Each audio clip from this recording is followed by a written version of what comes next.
आप सबका स्वागत करता हूं और परमेश्वर का दास होने के नाते आप सबको आशीष देता हूं कि पवित्र आत्मा आपकी जिंदगियों में 100 गुना बरकत दे। जितने चाहते हैं कि आज परमेश्वर आपकी लाइफ में मिराइकल करे, तो आइए हम सब अपने हाथों को उठाएंगे और परमेश्वर की सामर्थ्य को महसूस करेंगे। पवित्र आत्मा जी, हम इस समय परमेश्वर प्रार्थना करते हैं आज तेरे कलाम के लिए, जो इस समय पवित्र आत्मा यूपी से, बिहार से, इस समय पवित्र आत्मा जी उत्तराखंड से, देहरादून से, राजस्थान से, इस समय पवित्र आत्मा जी मेरे पिता परमेश्वर जो हरियाणा से, जम्मू से, पंजाब से, बटाला से, गुरदासपुर से, लुधियाना से, जलंधर से, कपूरथला से, पवित्र आत्मा जी, और इस समय राजपुरा, पटियाला से, असम से, मेरे पिता परमेश्वर जो इस समय फाजिलका, फिरोजपुर, अबोहर से, जलालाबाद से, और इस समय पवित्र आत्मा जी प्रार्थना करता हूं जो अमृतसर से भी, जम्मू से पवित्र आत्मा लोग जुड़े हुए हैं पिता परमेश्वर, जो गुजरात से, अहमदाबाद से, इस समय परमेश्वर छत्तीसगढ़, उड़ीसा, महाराष्ट्र और गोवा, पवित्र आत्मा जी परमेश्वर में इन सब के नाम लेकर इन्हें ब्लेस करता हूं यीशु मसीह के नाम में।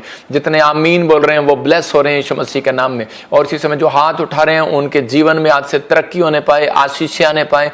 पवित्र आत्मा जी मैं प्रार्थना करता हूं मेरे पिता परमेश्वर, आज इस समय पवित्र आत्मा तेरा नाम ऊंचा हो और तेरी ब्लेसिंग उतरे यीशु मसीह के नाम में।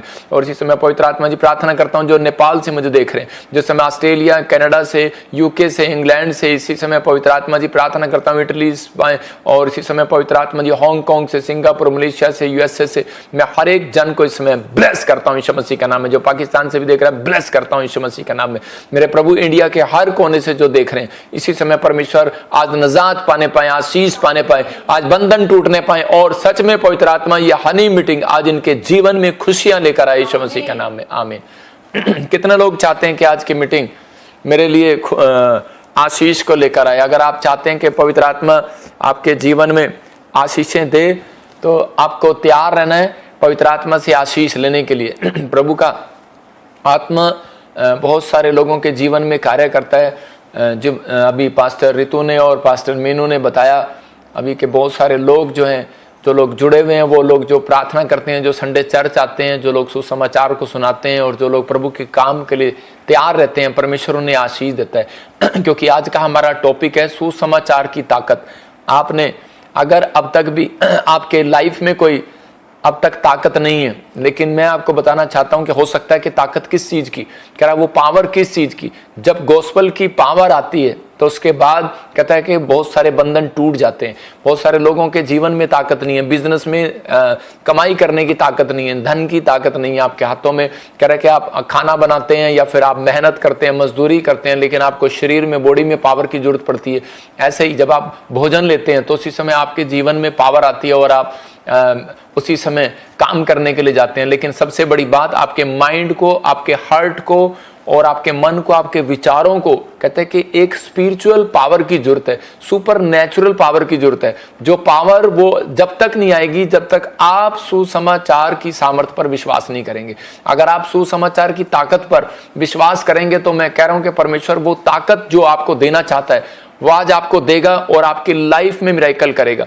मैं इस वचन से आज आपको बताऊंगा, लेकिन उससे पहले बहुत सारे लोग जो हैं अपनी लाइफ में ये सोचते हैं कि पता नहीं मेरी लाइफ में क्या होगा, मुझे कुछ मिलेगा कि नहीं मिलेगा। बहुत सारे लोगों को इस ताकत का नहीं पता। अगर आपको पता लग गया तो आपको बैंक से लोन लेना नहीं पड़ेगा, याद रखना। जितने आमीन बोल रहे हैं कि मैं कह रहा हूं लोन लेना नहीं पड़ेगा, आज आपको बैंक से लोन लेना नहीं पड़ेगा। आपको लेना है रुपये लोन, इसीलिए आप आमीन नहीं बोल रहे। आपको लोन लेना नहीं पड़ेगा। और इसी समय फिर कह रहा हूं कि जो बीमार हैं उन्हें कह रहा है कि डॉक्टर के पास भागना नहीं पड़ेगा। सुसमाचार की सामर्थ्य के बारे में बता रहा हूं कि आज कह रहा है कि आपको कोई टैबलेट लेनी नहीं पड़ेगी, आपको कोई भी किसी के सामने हाथ फैलाना नहीं पड़ेगा। अगर आपने इस सामर्थ्य को जान लिया आज बहुत सारे लोगों को नहीं पता, सुसमाचार सुनाने वो इसलिए नहीं जाते क्योंकि उनको इस बारे में पता नहीं है। लेकिन मैं आज उन लोगों को बताता हूं कि सुसमाचार सुनाने के बाद कहता है परमेश्वर की दृष्टि जो है वो उस व्यक्ति के ऊपर हो जाती है, वो उस इंसान के ऊपर हो जाती है, और उसको चमकाने के लिए परमेश्वर तैयार हो जाता है कि मुझे इसको ब्लेस करना है, कैसे भी करना है, क्योंकि ये परमेश्वर के सुसमाचार को सुना रहा है। आपको अमीर होने के लिए संघर्ष नहीं करना पड़ेगा। आज अगर आप सुसमाचार की सुनाने की पावर को आप जान गए तो परमेश्वर का आत्मा कह रहा है आपको मेहनत नहीं करनी पड़ती है। याद रखना, ये बाइबल के अंदर बहुत सारी छिपी हुई राज हैं। वो राज अगर मैं आज आपको बता दूंगा, आज आप धनी हो जाएंगे, आज आप आशीषित हो जाएंगे, आज आप ब्लेस्ड हो जाएंगे। आज बहुत सारे लोग देख रहे हैं टीवी पर, सुसमाचार पर, और देख रहे हैं उसी समय न्यूज को देख रहे हैं और बार बार कह रहे हैं कि इजराइल में क्या हो रहा है, ईरान में क्या हो रहा है, इराक में क्या हो रहा है, बम कहाँ गिर रहे हैं, युद्ध कहाँ हो रहा है। मैं उन लोगों को बताना चाहता हूं कि आप इधर उधर ढूंढ रहे हैं कि अंत समय आएगा, अंत समय में ऐसा होगा, आप न्यूज में सुन रहे हैं, लेकिन यीशु मसीह तो पहले से कह चुका मत्ती की किताब में कि आप उसको ढूंढो, जो आना चाहता है उसको ढूंढो, जो वो बता रहा है कि सुसमाचार क्या है। उसने पहले से इस बाइबल के अंदर लिख दिया कि अंत समय में ऐसे होगा कि दुर्घटनाएं घटेंगी, भूकंप आएंगे, अकाल आएंगे, बीमारियां आएंगी, समस्या आएंगी, और देश देश जाति जाति पर चढ़ाई करेगा और लड़ाइयां होंगी आपस में। लेकिन फिर लिखा करा है कि लेकिन तुम घबरा ना जाना। लेकिन वो किसके लिए? जो सुसमाचार सुनाते हैं उनके लिए बात कर रहा है। हर व्यक्ति को घबराने के, बचाने के लिए नहीं आएगा यीशु मसीह। उनको आएगा करा जो सुसमाचार की पावर को जान लेगा, जो सुसमाचार की पावर को समझ लेगा। मैं ऐसे ही बता रहा हूं कि सुसमाचार है क्या, कि कुछ लोगों को उसका मतलब पता नहीं है, लेकिन मैं एक साधारण शब्दों में बता रहा हूं कि उसके इकलौते पुत्र का संदेश पापियों तक लेकर जाना। मतलब कि परमेश्वर का संदेश जो है धरती पर, स्वर्ग से धरती पर पहुंचाना। मतलब ये काम किसने किया? उसके इकलौते पुत्र यीशु मसीह ने फैसला लिया कि मैं स्वर्ग का जो संदेश है वो मैं धरती पर लेकर जाऊंगा। लेकिन बहुत सारे लोग उसको लेकर जाना चाहते हैं लोगों तक, लेकिन ये आसान नहीं है। आप समझ रहे हैं कि नहीं? ये हर व्यक्ति की के ऊपर बात नहीं है। मैं फिर कह रहा हूं, सुसमाचार सुनाने वाला व्यक्ति महान होता है, सुसमाचार सुनाने वाला व्यक्ति धनी होता है, कर्जे से आजाद होता है, बीमारियों से आजाद होता है, ब्लेसिंग होती है उसके ऊपर। लेकिन कब? कह रहा है कि जब उसके ऊपर सुसमाचार की सामर्थ का कह रहा है ज्ञान हो। तो आपके ऊपर अगर ज्ञान होगा, मैं कह रहा हूं भूकंप आए, तकलीफ आए, कैसी भी आए, लेकिन परमेश्वर ने अपने वचनों से बताया, कह रहा मैं तुम्हारे मैं अंत तक साथ रहूंगा। इसका मतलब कि अंत तक वो आपके साथ रहेगा। कि लेकिन कब? कह रहा है लेकिन उस व्यक्ति के साथ रहना चाहता है वो जो परमेश्वर के सुसमाचार को, परमेश्वर की न्यूज को, परमेश्वर के पत्र को, परमेश्वर की चिट्ठी को कह रहा है कि वो लोगों तक लेकर जाना चाहता है। परमेश्वर ने किसको चुना? कहता है कि वो यीशु मसीह को चुना। उसने अपने जीवन में फैसला लिया कि मैं परमेश्वर के कलाम को लेने के, लोगों तक पहुंचाने के लिए, परमेश्वर के गॉस्पेल को पहुंचाने के लिए मैं कुर्बान हो जाऊंगा, चाहे मैं कुछ भी करूंगा। लेकिन मैं आज मैं दुनिया में अपने आप को इम्तिहान दूंगा, लेकिन चाहे कैसे भी करूंगा, लेकिन परमेश्वर मैं पीछे नहीं हटूंगा। उसने ये बेड़ा उठाया और इसी समय वो उसमें पास हुआ। तो आज जो लोग इस व्यक्ति के बारे में सुनना चाहते हैं, तो परमेश्वर उसके जीवन में काम करना चाहता है। पुराने नियम के अंदर घोड़े पर लोग जाते थे, सेनापति जाते थे और राजा का संदेश लेकर जाते थे, और वो बहुत दूर दूर तक जाते थे, दूसरे देश में जाते थे। और जब वो जाया करते थे तो उसी समय काफी दूर जाकर वो चिट्ठी पढ़कर उनको सुनाकर वापस आया करते थे।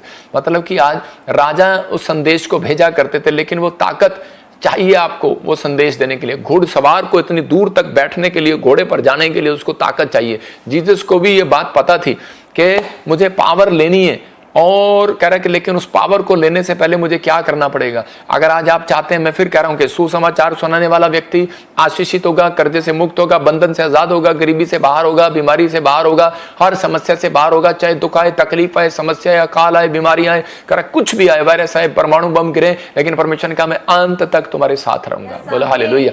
आपको परमेश्वर को अंत तक साथ रखना है कि थोड़े दिन तक साथ रखना है, वो आपकी मर्जी है। लेकिन कुछ लोग एक दिन सुसमाचार सुनाते हैं, दूसरे दिन नहीं सुनाते।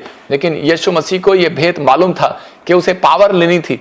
और अगर एक चेला ये बात समझ ले कि मुझे परमेश्वर से पावर कैसे लेनी है, अगर एक विश्वासी समझ ले मुझे परमेश्वर से पावर कैसे लेनी है, तो वो तरीका सिर्फ यही है। धन मांगते हैं, आपको मिलता नहीं है। कारण बाइबल बताती है कि यशायाह की पुस्तक में लिखा, और एक जगह में हागे की पुस्तक में लिखा, तुम खाते हो पेट नहीं भरता, थैली में डालते हो छेद हो जाता है, और तुम कह रहा कि पानी पीते हो तुम्हारी प्यास नहीं बुझती, क्योंकि तुम कह रहा घर में कमाई लेकर आते हो और मैं उसको उड़ा देता हूं। कह रहा तुम गेहूं लेकर आते हो, मैं उसको भूसे को तुम्हारे उड़ा देता हूं और भूसे से अलग कर देता हूं। इसका मतलब कि परमेश्वर है जो आपके बिजनेस को चलाता है, जो आपके लंबी उम्र करता है। लेकिन बहुत सारे लोग नास्तिक होंगे संसार में, वो लोग परमेश्वर को मानते नहीं है, इसलिए वो ठट्ठों में अपना जीवन बिता रहे हैं। लेकिन मैं उन लोगों को सावधान कर रहा हूं कि प्रभु यीशु मसीह बहुत जल्दी बादलों पर आने वाला है, अंत समय आने वाला है। ये दुनिया, ये संसार यहीं रह जाएगा। बहुत सारी समस्याएं लोगों के जीवन में आएंगी।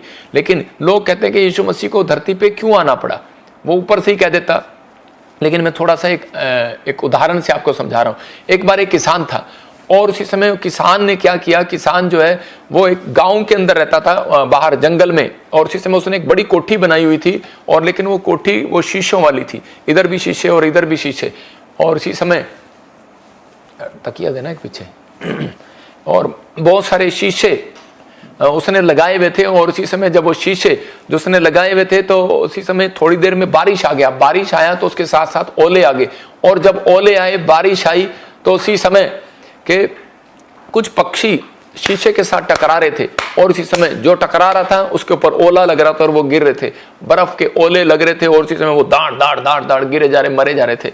और इसी समय किसान ने जब खिड़की खोली तो उसने किसान ने कहा, यार इतने सारे पक्षी मर गए और इसी समय मेरे घर के अंदर आना चाहते थे, काश मैंने बचा लेता। उसने दोबारा से खिड़की खोल दी, ओले तो अंदर आए, लेकिन उस समय में वो पक्षी जो है, जो बाहर थे, वो इतने बड़े आदमी का मुंह देखकर वो डर गए, और इसी समय वो अंदर नहीं आए, बाहर ही उनको ओले लगते रहे, लेकिन वो बाहर दीवार पर चिपके रहे, लेकिन वो मरते गए मरते गए मरते गए। लेकिन उसी समय वो किसान ने घुटने टेके और प्रार्थना किया। उसने कह रहा कि परमेश्वर मुझे कोई ऐसी भाषा दे, कहता कि परमेश्वर के, ताकि ये मेरी बात को सुन सके, कि ताकि मेरी बात को सुन सके, मेरी आवाज समझ में नहीं आ रही, इनको मेरे को या फिर कबूतर बना दे, मैं कबूतरों को बचा सकूं, या फिर मेरे को चील बना दे, मैं चील को बचा सकूं, मुझे कोई ऐसे जानवर बना दे कि मैं इन जानवरों को अंदर ला सकूं।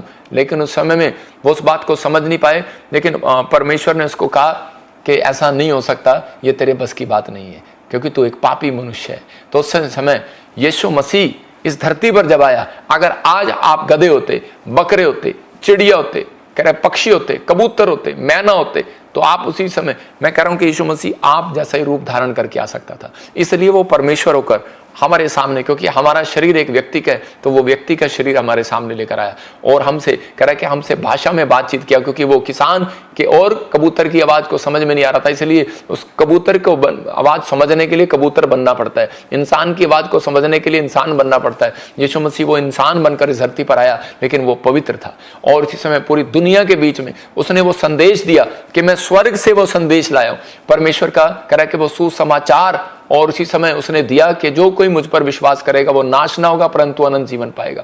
तो एक पापी व्यक्ति जब विश्वास करता है तो उसी समय परमेश्वर उसके पापों को खत्म कर देता है, क्योंकि उसने उन लोगों के लिए कह रहा है कि उन पापों के लिए, उनकी बीमारियों, उनके कर्जों को, उनकी सारी शर्मिंदगी को अपने ऊपर ले लिया, और उनको परमेश्वर को कहा, परमेश्वर इनके पाप क्षमा कर। और उसी समय परमेश्वर ने कहा, ठीक है, लेकिन जो कोई तेरे ऊपर विश्वास करेगा उसके पाप क्षमा करूंगा। ये नहीं गांव में लाइट तूने लगवाई और सरपंची का इलेक्शन तूने लड़ा, लेकिन कह रहा है कि और वोट किसी और को दे दे लोग, तो इसका मतलब परमेश्वर ने कहा जो कोई तुझे वोट देगा, जो कोई तेरे ऊपर विश्वास करेगा, वो अनंत जीवन को पाएगा। तो ये कहानी, ये सच्ची कहानी है। मैं कह रहा हूं कि ये परमेश्वर की ओर से, ये पवित्र शास्त्र बाइबल बताती है कि यीशु मसीह को धरती पर क्यों आना पड़ा, क्योंकि इस धरती पर एक भी पवित्र उसे ना मिला, इसलिए परमेश्वर ने अपने इकलौते पुत्र को धरती पर भेजा।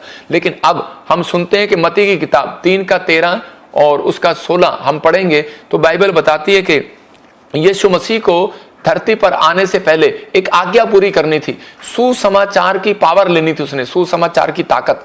और उसी समय जब वो सुसमाचार की ताकत क्या थी कि यूहन्ना बपतिस्मा देने वाला उन दिनों में वहां पर खड़ा था, और वो उस समय में यीशु मसीह उसके पास आता है।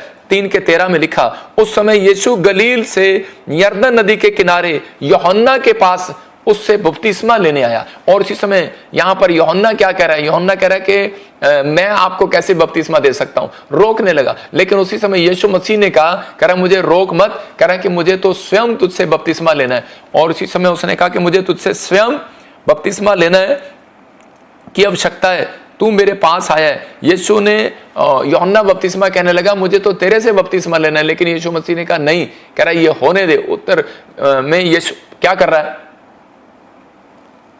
15 रख।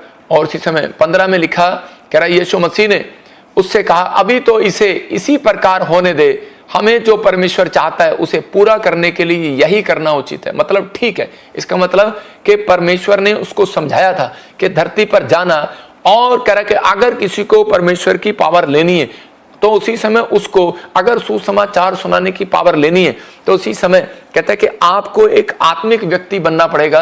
जब आपको बैप्टिज्म लेंगे तो उसी समय आपके ऊपर परमेश्वर का आत्मा आएगा। और जब हम 16 को पढ़ते हैं तो वहां पर क्लियर लिखा 16 में कि उसी समय कह रहा तब यीशु ने बपतिस्मा लिया, जैसे ही वह जल से बाहर निकला और लिखा आकाश खुल गया, उसने परमेश्वर के आत्मा को एक कबूतर के तरह नीचे उतरते हुए और अपने ऊपर आते हुए देखा, और स्वर्ग में से एक आवाज आई कि ये मेरा प्रिय पुत्र है और इसकी सुनो, इसकी सुनो, इसकी सुनो। इसका मतलब कह रहा है मैं इससे प्रसन्न हूं। हालेलुया। तो परमेश्वर किस व्यक्ति से प्रसन्न होगा? कहता है कि जब आप बैप्टिज्म लेते हैं तो उसी समय, इसका मतलब बपतिस्मे का मतलब कि यीशु मसीह ने बताया, कहता है कि मैं एक व्यक्ति को, कहता है परमेश्वर जो है वो एक पापी व्यक्ति को देखना पसंद नहीं करता, उसकी पीठ रहती है। और उसी समय लेकिन यीशु मसीह क्या करता है? जब एक व्यक्ति कह रहा है कि बपतिस्मा लेता है, अपने पापों से तौबा करता है, यीशु मसीह पर विश्वास करता है, तो परमेश्वर यीशु मसीह में होकर उसको पीछे से उस व्यक्ति को देखता है। जब यीशु मसीह इधर मुंह करता है तो परमेश्वर उसकी पीठ के अंदर, उसके अंदर से होकर यीशु मसीह को देखता है। मैं क्या कर रहा हूं? आज परमेश्वर यीशु मसीह हमारे ऊपर से होकर आपको देख रहा है, आप विश्वास करें। और इसी समय पवित्र आत्मा कह रहा है कि जितने लोग इस बात को विश्वास कर रहे हैं कि परमेश्वर मेरी जिंदगी में कार्य कर, मैं कह रहा हूं उन लोगों की बात बता रहा हूं कि लोगों ने आज बपतिस्मा ले लिया है, चर्च में जाना शुरू कर दिए, प्रार्थना करना शुरू कर दिए, लेकिन लोगों ने सुसमाचार सुनाना कभी शुरू नहीं किया। वो लोग क्या करें? उनके पास टाइम नहीं है, घर बैठते हैं टाइम नहीं है, ऑफिस जाते हैं टाइम नहीं है। इसलिए आज भी बहुत सारे लोग, 100% में से मसीह लोग 80% गरीब हैं, 80% मसीह लोग दुख में है, तकलीफ में। उनके बच्चे शराब पीते हैं, उनके बच्चे कह रहे कि आज भी कामयाब नहीं हुए। कारण यही है क्योंकि उनको परमेश्वर की सामर्थ का नहीं पता है। अगर आप चाहते हैं कि यीशु मसीह की सामर्थ मेरे ऊपर आए, अगर आप चाहते हैं कि आज वो ताकत मेरे ऊपर आए, तो आपको गोस्पेल की ताकत को जानना पड़ेगा। आज आपको सुसमाचार की ताकत को जानना पड़ेगा। क्यों? पवित्र आत्मा चाहता है, कह रहा है कि सुसमाचार की ताकत, कह रहा है कि इसलिए यीशु मसीह को मालूम था कि मुझे पहले, कह रहा है, 2 काम करने पड़ेंगे। पहले कह रहा है पहले मुझे एक चेला बनना पड़ेगा, और कह रहा है कि मुझे, कहता है कि आत्मिक अगुवे के नजदीक जाना पड़ेगा। इसका मतलब कि वो अपने स्पिरिचुअल फादर, मतलब कि वो उसने एक प्रक्रिया चलाया कि यूहन्ना से आत्मिक पिता बनाकर, और उसी समय कह रहा है कि वहां पर उसने एक बपतिस्मा लिया, और बपतिस्मा लेने के बाद उसने उस बात को उसको दर्शाया कि एक अच्छा चेले के अंदर गुण क्या होते हैं। उससे एक शिक्षा, मतलब कि एक दिखाया, उसने बताया, और लोगों ने कह रहा है कि जब यीशु मसीह के पास आए और उससे एक अच्छा शिक्षा लिया, तो अच्छा चेला कौन है, अच्छे चेले के गुण क्या है, परमेश्वर की सामर्थ किस व्यक्ति के ऊपर उतरती है। कह रहा है कि जो, कह रहा है कि एक अच्छा चेला बनना चाहता है, अगर आज आप एक अच्छा चेला बनेंगे, मतलब कि आप बिजनेसमैन हैं, आप डॉक्टर हैं, इंजीनियर हैं, पास्टर हैं, प्रॉफिट हैं, या आप कुछ भी हैं, लेकिन परमेश्वर पहले आपको एक अच्छे चेले की नजर से देखना चाहता है, एक अच्छे स्टूडेंट की नजर से देखना चाहता है। वो इसलिए बोलता है कि मेरा दास है, मेरे स्टूडेंट है, मेरे चेले, आ मैं तुझे, तुम हर बातों में विश्वासी हो गया रहा। तो इसलिए परमेश्वर बता रहा है, इस बात को आप लिख सकते हैं कि मैं आपको दिखा रहा हूं कि एक अच्छे चेले के गुण क्या होते हैं। कि एक अच्छे चेले के गुण, कह रहा है कि अपने गुरुओं की शिक्षा पर चलने वाला होगा। कह रहा है कि अच्छे चेले के गुण, ये गलत दिखा रहे तो एक अच्छा चेला क्या होगा, एक चेला क्या होता है? कह रहा है कि अपने गुरु की शिक्षा पर चलने वाला, विश्वास करने वाला होता है। कह रहा हर बात पर एक अच्छा चेला खोए हुए को ढूंढने वाला होगा, गुरु के साथ निजी रिश्ता बनाता होगा, चेला हमेशा सीखने वाला होगा, गुरु के पीछे चलने वाला होगा, स्पिरिचुअल फादर के, बाइबल का अध्ययन करने वाला और प्रेयर करने वाला होगा, आत्मा से भरा होगा और प्रेम करने वाला होगा, और खोए हुओं को ढूंढने वाला। मैं इसमें एक पॉइंट लिखना भूल गया, ये कि वो खोए हुओं को ढूंढने वाला, खोए हुओं को प्रेम करने वाला, खोए हुओं को ढूंढने वाला। अगर आपके अंदर ये गुण है तो याद रखना परमेश्वर की सामर्थ उतरेगी आज आपके ऊपर। और इसी समय यीशु मसीह को मालूम था, कहता कि अगर ये शिक्षा मेरे अंदर है, तो उसी समय कहता कि परमेश्वर ने उसको वो शिक्षा देकर भेजा, अपने गुरुओं की शिक्षा पर चलने वाला, विश्वास करने वाला होगा हर बात पर। कह रहा है कि एक अच्छा चेला खोए हुओं को ढूंढने वाला होगा, गुरु के साथ निजी रिश्ता बनाने वाला, मतलब स्पिरिचुअल फादर के साथ एक निजी रिश्ता बनाने वाला। चेला हमेशा सीखने वाला होगा, मतलब कह रहा है गुरु के पीछे चलने वाला होगा, बाइबल का अध्ययन करने वाला होगा, प्रेयर करने वाला होगा, आत्मा से भरा होगा, प्रेम करने वाला होगा। अगर आत्मा से भरे हुए लोग हैं तो चेले के अंदर ये गुण है, गुण। और इसी समय कह रहा है कि इसके अंदर एक और बता रहा हूं कि चेलों के गुण, कह रहा है कि समर्पण करने वाला होगा, फिर कह रहा है प्रभु की इच्छा जानने वाला होगा, पाप से दूर रहने वाला, आज्ञा मानने वाला होगा। अच्छा चेला जो फल लाने वाला होगा, लोगों को प्रभु में लाने वाला होगा। अगर आपके अंदर ये गुण मिले तो परमेश्वर का आत्मा कह रहा है, कहता है कि जहां, कहता है कि मैं वो सामर्थ आज तेरे ऊपर रिलीज करता हूं यीशु मसीह के नाम में। यीशु मसीह गया, अंधे देखने लगे, लंगड़े चलने लगे, मुर्दा जी उठने लगे, परमेश्वर की सामर्थ उस व्यक्ति के ऊपर आई। मैं कह रहा हूं उन लोगों के जीवन में जब तक काम नहीं होगा, यीशु जानते थे अगर बड़ी सामर्थ लेनी है तो मुझे पहले चेला बनना होगा। आज बहुत सारे लोग पहले बाप बनते हैं, सीधा आते ही, हाँ पास्टर बनाओगे मुझे, हाँ इसी समय मुझे एक अच्छा नौकरी दिलाओगे, अगर मुझे नौकरी मिलेगी, मुझे घर मिलेगा, अगर मुझे बिजनेस मिलेगा, PR मिलेगी, मुझे ये जीवन मिलेगा, मैं चंगा हो जाऊंगा, तो मैं आपके चर्च में आऊंगा। परमेश्वर कहता है नहीं मिलेगा आपको। समझ रहे हैं कि नहीं? तो पहले परमेश्वर आपको ये देखना चाहता है, आप समर्पण करने वाले हैं, प्रभु की इच्छा पर चलने वाले हैं, पाप से दूर रहने वाले हैं, आप अच्छा चेले। अगर आप अच्छे चेले हैं, आपने जीवन दे दिया है, सबसे पहले यीशु मसीह ने यही काम किया, उसने कहा उस आज्ञा को पूरा होने दे, मुझे बपतिस्मा लेने दे। और उसके बाद वो एक चेला बना। उसने कहा कि मैं आज एक ऐसा अपने आप को इतना डाउन कर लिया कि वो शिक्षा जो परमेश्वर से लेकर आया था, वो अपने पिता की शिक्षा को बांट रहा था। तो इस समय अगर आज आप कह रहे कि बड़ी तरक्की करना चाहते हैं, बड़ी बड़ी ऊंचाइयों पर जाना चाहते हैं, तो चेला क्या होता है? कह रहा है कि एक अच्छा विश्वासी क्या है? आज आप एक विश्वासी हैं, आप कहते हैं यीशु मसीह में विश्वास करता हूं, मैं विश्वासी हूं, मैं बिलीवर हूं, लेकिन परमेश्वर का आत्मा अगर देखता है, अगर रिजल्ट निकाले हम किसी विश्वासी का, तो वो 100% में से 80% दुखी है।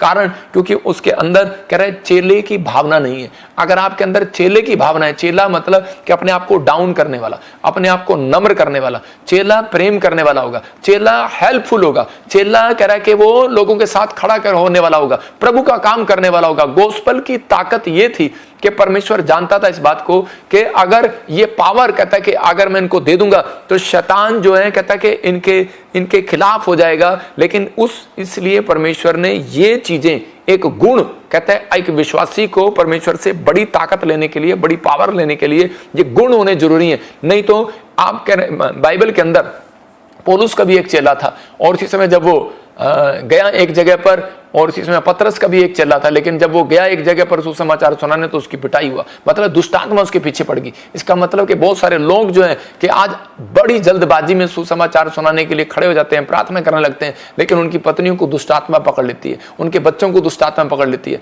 मैंने बहुत सारे ऐसे पास्टर देखे हैं जिनकी पत्नियों को दुष्ट आत्मा ने पकड़ा हुआ है। मैं फिर कह रहा हूं लोगों को कि ये पॉइंट मैंने जो आपको दिए, कहते हैं अगर आपके अंदर ये गुण है तो मैं कह रहा हूं कोई माई का लाल आपको पकड़ नहीं सकता, कोई शैतान आपको पकड़ नहीं सकता, कोई बीमारी आपको नहीं पकड़ सकती।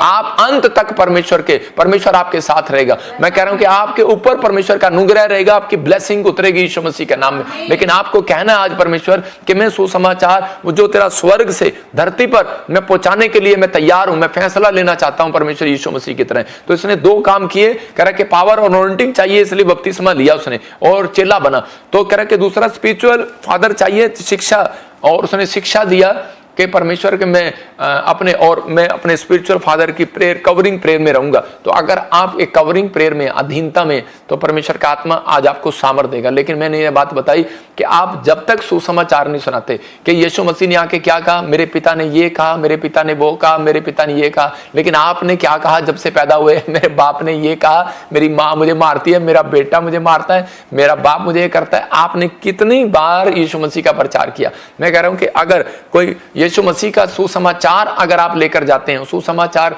अगर आपको नहीं सुनाना आता, आप गवाहियां दें, आप जाएं, लोगों को शेयर करें, आप हमारा लिंक, आप वीडियो शेयर करें। जब आप शेयर करते हैं तो परमेश्वर काम करता है। मत्ती के 28 और 18 और 20 में लिखा कि यीशु मसीह ने, मत्ती के चैप्टर में 18, 28 के 20 में देखो क्या लिखा। हाँ पढ़ेंगे, कोई लिखा, यीशु ने उनके पास जाकर कहा, स्वर्ग और पृथ्वी का सारा अधिकार मुझे दिया गया है। इसका मतलब कि परमेश्वर के पास सारा अधिकार है। यीशु मसीह ने कहा कि बस तुम एक काम करो कि तुम लोगों को यह बताओ, बस पाप ना करो। तुम अगर कोई पापी है और उससे पाप नहीं छूट रहा, उसको बताओ यीशु मसीह से प्रेयर कर, यीशु मसीह तेरे पाप को छुड़ा सकता है, तेरे नशे को छुड़ा सकता है, तुझे बीमारियों से आजाद कर सकता है, क्योंकि वो तेरे लिए क्रूस पर मारा गया, तीसरे दिन मुर्दों में से जी उठा। तो उसी समय यहां पर बता रहा था, कह रहा है कि यीशु ने उसके पास आकर कहा, स्वर्ग और पृथ्वी का अधिकार मुझे दिया गया। मुझे कहता है कि बोल तुझे क्या चाहिए? कहता है मैं दे सकता हूं। अंधे को आंख चाहिए, दे सकता हूं। उस समय में मैं कह रहा हूं गवर्नमेंट जॉब नहीं होती होगी, नहीं तो गवर्नमेंट जॉब भी मांग लेते लोग, यीशु मसीह दे सकता है। मैं कह रहा हूं आज क्या चाहते हैं आप? हेलीकॉप्टर चाहते हो? उस समय में हेलीकॉप्टर नहीं था, यीशु मसीह दे सकता है। मैं कह रहा हूं लेकिन यीशु मसीह ने कहा स्वर्ग और पृथ्वी का सारा अधिकार मेरे पास है। आप क्या चाहते हो? आप भाग रहे हो पैसे के लिए, आप भाग रहे हो गाड़ी के लिए, आप भाग रहे हो शरीर के लिए, आप भाग रहे हो, लेकिन पवित्र आत्मा कहता है कि जो व्यक्ति कहता है मेरे सुसमाचार को फैलाता है, कह रहा है कि एक व्यक्ति को चेला बनाता है, एक व्यक्ति को सुसमाचार सुनाता है, पिता पुत्र पवित्र आत्मा के नाम से बपतिस्मा देता है, कहता है कि उसको लाइफ में कभी दुख नहीं होगा, लाइफ में समस्या नहीं आएगी, लाइफ में कहता है कि परमेश्वर उसके साथ रहेगा। यहां पर लिखा, मैं इसी के 20 को पढ़ रहा हूं, इस लास्ट में तो लिखा, देखो मैं जगत के अंत तक सदा तुम्हारे साथ रहूंगा। बोला हालेलुया।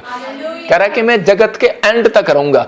और आपको न्यूज चैनल में लिखा आ रहा है कि कई न्यूज चैनल ने भी बोलना शुरू कर दिया है, अब न्यूज चैनल ने बताना शुरू कर दिया है कि बाइबल की घटनाएं सच्ची हो रही हैं, बाइबल की बातें सच्ची हो रही हैं, यीशु मसीह बड़ी जल्दी आने वाला है। और उसी समय न्यूज चैनल ने, बहुत सारे न्यूज चैनल ने हमारा मजाक उड़ाना शुरू कर दिया कि तो मुर्दे जिंदा करते हैं। मैं कह रहा हूं कि मत्ती की किताब में एक जगह 8वें अध्याय में क्लियर लिखा कि मैं एक जगह पढ़ रहा था कि परमेश्वर के आत्मा ने उनको कहा, कहता कि मैंने तुम्हें वो पावर दी है। पावर कौन सी पावर? कि मैं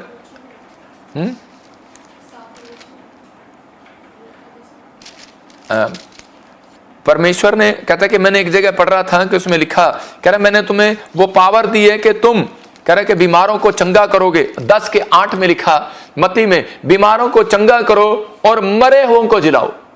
देखो कितनी बड़ी आदेश परमेश्वर ने दिया। कहता ये धर्मशास्त्र पुस्तक से हम काम करते हैं, हम अपनी मर्जी से काम नहीं करते। हम उनको बताना चाहता हूं, मीडिया को भी, कि वो बीमारों को ठीक करें और मरे हुओं को जीवन दें, कोढ़ियों को चंगा करें और दुष्ट आत्माओं को निकाले। तुमने बिना कुछ दिए प्रभु की आशीष और शक्तियां पाई हैं, इसलिए उन्हें दूसरों को बिना कुछ दिए मुक्त भाव से बांट दो। बोला हालेलुया। मतलब ये परमेश्वर ने उसी समय अपने लोगों को बताया, कह रहा है कि बीमारों को ठीक करो और मरे हुओं को जीवन दो और कोढ़ियों को चंगा करो। ये परमेश्वर की एक आज्ञा है। और इसी समय बहुत सारे लोग सोचते हैं कि उसने मुफ्त में दिया, मुफ्त में दो। हम मुफ्त में ही देते हैं, हम किसी से पैसे नहीं लेते इस चीज के, हमें बदनाम किया जाता है। लेकिन बाइबल अगर आप एक तरफ से पढ़ते हैं तो दूसरी तरफ भी आप पन्ने से पढ़ें, उसके अंदर क्लियर लिखा कह रहा है कि दोगे तो दिया जाएगा, मांगोगे तो मिलेगा। मतलब बहुत बार परमेश्वर चाहते हैं कि उस व्यक्ति का छुटकारा जब तक नहीं होता, जब तक वो परमेश्वर के कामों में हेल्प नहीं करता। तो बाइबल क्या बताती है कि एक चेला, अच्छा चेला कौन होगा, एक अच्छा विश्वासी का गुण क्या होगा, उसको सिखाना पड़ता है, उसको सीखना पड़ता है। एक अच्छे विश्वासी का गुण ये है कि वो परमेश्वर के कामों में हेल्पफुल होगा, वो अपने आत्मिक अगुवे के साथ कहता है हेल्पफुल होगा।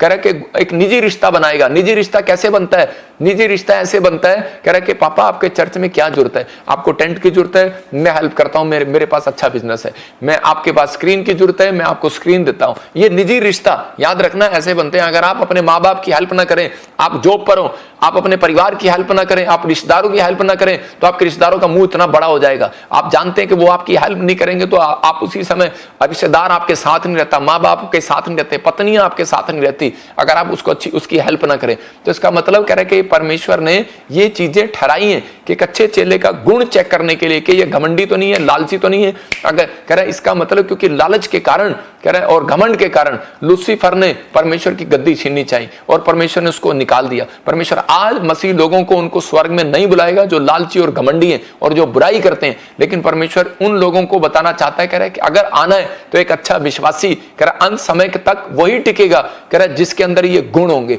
अगर आपके अंदर गुण नहीं है ये, तो मैं कह रहा हूं कि आप, कह रहे एक अच्छी क्वालिटी आपके अंदर नहीं है, तो आप उसी समय आप एक अच्छे लेवल पर नहीं जा सकते। अगर आपके अंदर ये गुण है, आपके कैरेक्टर में गुण है, आपके चरित्र में गुण है, सिर्फ आपको सिखाया जा रहा है व्यभिचार से दूर रहो, शराब से दूर रहो, ठीक है, लेकिन कहता है कि अच्छा गुण, कहता है कि ये है, कह रहा है कि जब आप एक अच्छा निजी रिश्ता बनाते हैं, निजी रिश्ता उसी का बनता है परमेश्वर के साथ, कह रहा है कि जो कह रहा है पाप से दूर रहता है और नफरत करता है, और पवित्र आत्मा कह रहा है वो सामर्थ उतरती है और पावर देता है, कहता है, लेकिन उस व्यक्ति को एक फैसला लेना पड़ता है, अपने आप को अलग करना पड़ता है। यीशु मसीह ने ये पावर लेने के लिए, बहुत सारे लोग सोचते हैं कि शायद मेरा बिजनेस क्यों नहीं चल रहा, मेरा घर क्यों नहीं चल रहा। आज भी बहुत सारे लोग मसीह में आने के बाद दुखी हैं, क्योंकि ये महान आदेश है, जाओ पृथ्वी के छोर तक जाकर सुसमाचार सुनाओ, जाओ लोगों को बताओ जो मेरा बाप स्वर्ग से आया वो किस लिए आया। अगर आप नहीं सुनाएंगे, याद रखना मैं कह रहा हूं कि परमेश्वर आपकी लाइफ में बढ़ोतरी नहीं करेगा। बहुत सारे लोगों की बढ़ोतरियां इसलिए रुकी हुई हैं। सबको जय मसीह की, मैं जतिन बब्बर और आप देख रहे हैं मसीह परिवार चैनल। जैसे कि आप सब जानते हैं कि मैं इस चैनल पे प्रभु के अलग अलग दासों की वीडियोस डालता हूं, तो अगर आपको हमारा चैनल अच्छा लगता है तो आप इस चैनल को ज़्यादा से ज़्यादा सब्सक्राइब जरूर करें, ताकि आप प्रभु के वचन को सुन सके। वीडियोस को ज़्यादा से ज़्यादा शेयर करें, ताकि जिन लोगों तक वचन नहीं पहुंचा उन तक भी वचन पहुंच सके। सबको जय मसीह की। एक बार मैं आपसे दोबारा कहूँगा कि इस चैनल को सब्सक्राइब जरूर करें और वीडियोस को ज़्यादा से ज़्यादा शेयर करें। जय मसीह की।